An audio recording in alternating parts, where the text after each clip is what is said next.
Volume తగ్గింది. ఇది world ranking for Andhra university.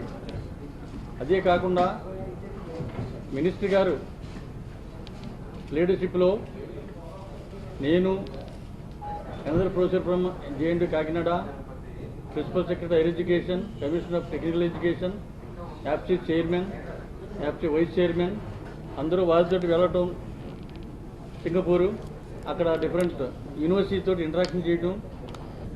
And we are proud to be a part of delegation of our honourable minister. ఈ నేపథ్యంలో మేము we visited 4 universities.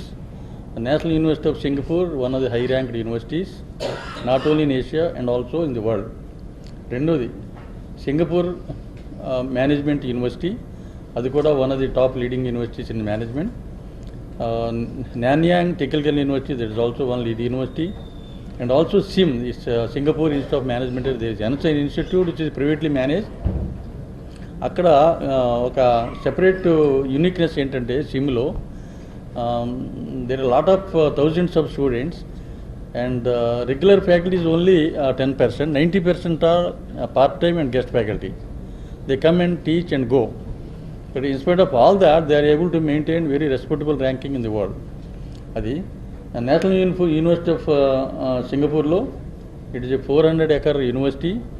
It has 38,000 student strength, 6,000 faculty, both tenure and non-tenure అన్నమాట. వాళ్ళ మనం ad hoc అన్న permanent అంటాం కదా, వాళ్ళు ఏమో టెన్యూర్ నాన్ టెన్యూర్ అంటారు. And to become a professor is very difficult there.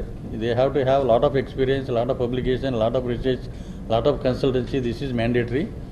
వీరితోటి మనకి ఏ విధంగా ముందుకెళ్లాలనే డిస్కషన్స్ జరిపినప్పుడు మన స్ట్రాంగ్ పాయింట్స్ ఎక్స్ప్లెయిన్ చేయడం జరిగింది in the presence of our honourable minister. మనకేంటంటే fields like we have a excellent management department started first in India 1957 when no other management course is there in Asia itself. So we have a strong department. Then we have very good science college, we have very strong engineering departments, but only focus is the teaching, learning and leadership should be improved further and further.